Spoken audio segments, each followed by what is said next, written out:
दोस्तों, एक घर की बहू कहती है, ननदरानी जो आपके ससुराल में चलता है वो यहाँ थोड़ी ना चलेगा। मानसी जी फटाफट रसोई में काम निपटा रही थी। मम्मी जी और पापा जी के लिए खाना बना चुकी थी। बस अब रसोई की साफ सफाई करने में लगी हुई थी। उसके बाद उसे तैयार भी होना था। आज उसे मनीष के साथ मूवी देखने जाना था। मनीष सुबह ही कह गया था शाम को काम से फ्री हो जाना, आज मूवी देखे जाएंगे और साथ ही डिनर भी बाहर ही करेंगे, बस हम दोनों और कोई नहीं। इसीलिए फटाफट रसोई से फ्री हो रही थी। मन में उमंग थी कि आज पति के साथ अकेले मूवी देखने जाऊंगी और डिनर भी बाहर ही करूंगी, लेकिन साथ ही साथ एक डर भी था, कहीं लास्ट मोमेंट पर सासू माँ मना ना कर दे। वह कई बार पहले भी ऐसा कर चुकी थी और इसमें सबसे बड़ा योगदान ननद आरती का होता था। कहने को तो ननद महज 25 साल की थी, लेकिन बड़े बुजुर्गों जैसी बातें करती थी और भाई भाभी के लिए नए नए नियम निकाल कर लाती थी। ननद की और उसकी शादी में महज 7 दिन का फर्क था। ननद की शादी पहले हुई थी और उसकी शादी 7 दिन बाद। खुद को तो सारे मजे लेती थी जिंदगी के, लेकिन भाई भाभी के लिए नए नए नियम निकाल कर लाती थी। कितने अरमान थे शादी के बाद पति के साथ बाहर घूमने जाएगी। दोनों ने शादी से पहले ही डिसाइड कर लिया था कि शादी के बाद मनाली जाकर आएंगे, पर ननद ने अड़ंगा लगा दिया। खुद तो शादी के बाद हनीमून पर शिमला जाकर आ गई, लेकिन अब भाई भाभी की बात आई तो यह कहकर टांग अड़ा दी, ये तो आजकल के चोचले हैं, तो ओ मेरे ससुराल वालों ने मुझे भेज दिया, वरना मैं तो कभी ना जाती। उसकी बात सुनकर मम्मी जी ने जाने से मना ही कर दिया। खैर, अभी काम से फ्री होकर बाहर आई ही थी कि इतने में ननद आरती दीदी अचानक बिन बादल बरसात की तरह घर आ गई। हे भगवान, जिसका डर था वही हुआ। इसे भी अभी आना था। अब इसे पता चला कि मैं मूवी देखने जा रही हूँ तो ये बेवजह अपनी टांग अड़ा देंगी। फिर मम्मी जी 2 बातें मुझे ही सुनाएंगी तो सुनाएंगी, साथ में मना ना कर दे। मन ही मन सोचती हुई मानसी ने आरती को नमस्ते किया और उसके लिए पानी लेने रसोई में चली गई।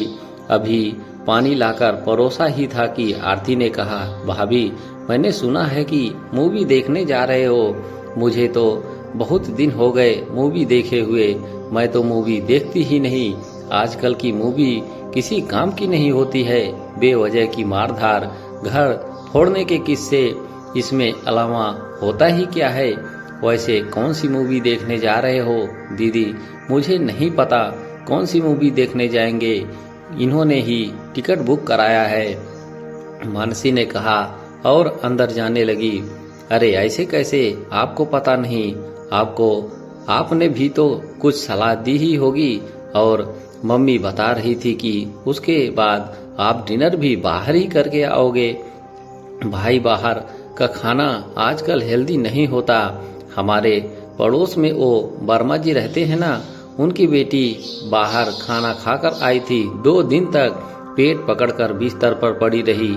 ये होटल वाले भी स्वच्छता का कोई ध्यान नहीं रखते। मानसी बिना कोई जवाब दिए अंदर जाने लगी तो आरती बोली, अरे भाभी, अपनी घर गृहस्थी संभालो। क्या रखा है इन सब चीजों में? सब घर में के बजट बिगाड़ने के तरीके हैं और कुछ नहीं। जी, मैं इस बात पर जरूर सोचूंगी, पर फिलहाल तो मुझे जाना है। अब तो इन्होंने कह दिया तो मैं मना नहीं कर सकती। आखिर पति की इच्छा भी सर्वोपरि होती है। मानसी भी बात बनाते हुए बोली, बहू, पति को मनाना तो तुम्हारे ऊपर निर्भर करता है, उसका बहाना तो मत ही बना। और वैसे भी आरती सही तो कह रही है, बाहर का खाना शुद्ध नहीं होता और एक बहू को अपने घर गृहस्थी की संभालनी चाहिए, ना कि घर के बजट को बिगाड़कर बाहर घूमने फिरने में बेवजह खर्च करना। लो, हो गई ये भी शुरू। हे भगवान, कहीं इनकार ना कर दे। मानसी मन ही मन सोचते हुए बोली। पर मम्मी जी, कुछ चीजें अपनी खुशी के लिए भी तो की जाती है। जैसे दीदी को बाहर घूमना फिरना पसंद नहीं है, लेकिन ससुराल वालों के कहने पर हनीमून तक जाकर आ गई। जीजा जी को वीकेंड पर बाहर घूमना फिरना पसंद है। जीजी उनका मन रखने के लिए उनके साथ जाती हैं, बाहर का खाना भी खाकर आती हैं। आखिर जीजा जी की खुशी के लिए इन्होंने वो सब काम किया ही ना, तो ये सब मैं कर रही हूँ तो क्या हर्ज है।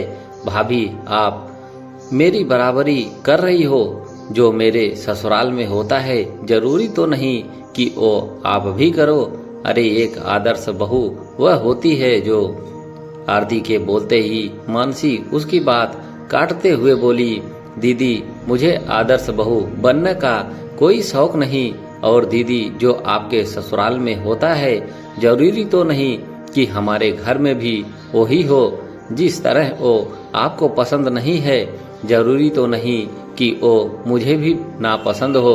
मुझे तो बाहर जाकर मूवी देखना, खाना घूमना फिरना ये सब चीजें पसंद है, और इतनी मुझ में भी समझ है कि मैं ये सब अपने घर के बजट में करूं। पर भाभी, ये सब तो एक उम्र तक ही अच्छा लगता है, जब अब तो आपकी शादी हो चुकी है।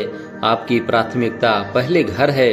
माफ करना दीदी, मेरी उम्र भी 25 साल की है। आपकी और मेरी उम्र में फर्क नहीं है, पर फर्क बस इतना ही है कि आप उम्र में पहले बूढ़ी हो चुकी हैं और मुझे अभी बूढ़े होने का शौक नहीं। मुझे मूवी इतनी पसंद है कि मैं 60-70 की भी हो जाऊं तो भी मूवी देखने जरूर जाऊंगी, क्योंकि मेरे लिए उम्र एक नंबर है और कुछ नहीं। ननद भाभी में बढ़ती बहस को देखकर सासू माँ बीच में ही बोली, बहू बस कर, तुझे जाना नहीं है क्या? जा तैयार हो जा। और आरती, ये दोनों मूवी देखने ही तो जा रहे हैं, क्यों बेवजह बहस कर रही है? सासू माँ के कहने पर ही मानसी तैयार होने चली गई। पीछे से आरती बोली, क्या मम्मी, आप भाभी को रोक नहीं सकती थी? उल्टा मुझे ही उसके सामने कह रही हो। बेटा, बहस को बढ़ावा क्यों दे रही है? आज वो आमने सामने हो रही थी, कल को मुंह तोड़कर बात करेगी तो तू ससुराल चली जाएगी। बेवजह मेरे घर की शांति भंग हो जाएगी। बेहतर ये है कि हमारे घर में शांति रहने दे। आखिर सासू माँ के समझाने पर आरती चुप हो गई। दोस्तों, ये कहानी आपको कैसी लगी कमेंट बॉक्स में अपनी अपनी राय जरूर दें। हमारे चैनल से जुड़े रहने के लिए आप सभी का धन्यवाद।